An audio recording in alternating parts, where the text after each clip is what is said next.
Ready? Yep. Okay. Hey guys, I just want to do a quick short video to show you guys my kitchen build on my 4Runner. I've watched a lot of videos on YouTube. Got tons of inspiration and started forming a plan in my head. So I didn't lay anything down on paper. I kind of just built it as I went. And so let me show you guys what I did here, and hopefully give some of you guys a little more some inspiration too. So the primary focus for me was that I wanted it for it to look like it came like this from the factory.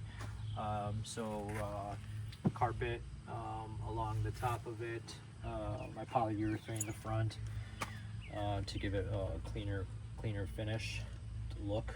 The construction is all 3/4 inch plywood. If I was going to do a version again of this, I would have probably done 3/4 inch with the drawers being 1/2 inch. This thing is pretty heavily built, and I think it's a little overbuilt in that respect. So we have 3 drawers here. I've got my kitchen drawer here. I put handles here because it was hard for my wife to open them, so there's a handle on one side, but this is my kitchen drawer.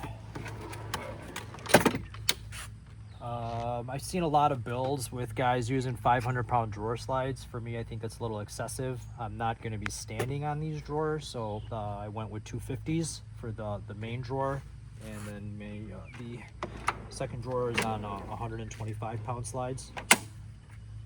This was built to fit a Blackstone griddle, so I'm just waiting for one of them to drop on sale, and then I'll put fit a Blackstone into there. So for the time being, I got the Coleman mounted to it. It did just fine. But then I've got some storage here. So we got pots and pans and cups and various stuff inside of here, and then utensils. What I will be adding is a fold-out tabletop on some coffee table hinges, so that the idea is that it'll just fold out and be another workspace for us. So yeah, that's that. Let's get this closed up. And then the second drawer is just a work surface for us with some tools, recovery gear, etc. inside of here.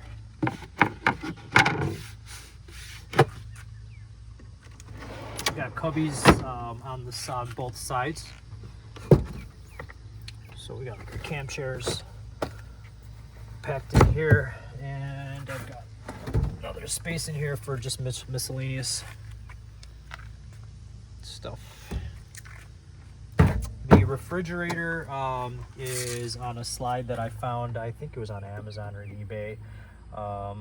A lot bigger than my Dometic 35 will fit, hence the piece of wood in here is kind of locking it down, but it's in here really good. It's strapped from the front and the back. I did build this on hinges because we can't access it from the top. It's too tall for my wife to get into. What I did see on a lot of YouTube videos was people using piano hinges going across here.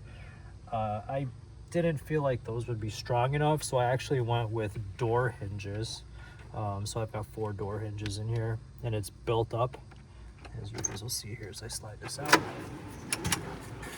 And then I did add the tilt with those hinges. So this is removable, so I've got these on a nut and bolt, so I can remove this and just have this flat surface if I'm hauling gear or something.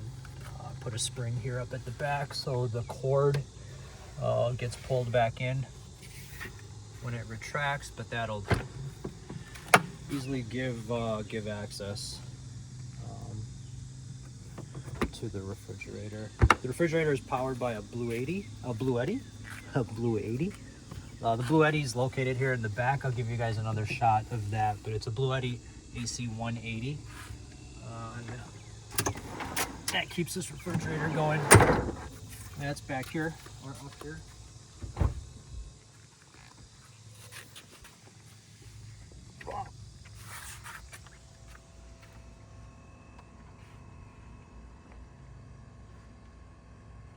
So the car charges the Blue Yeti, ready, will power my refrigerator and other various electronics that I've got plugged into it. We have solar panels that we can deploy at our campsite if the battery runs down, but this Blue Eddy will go for a few days on its own, no problem.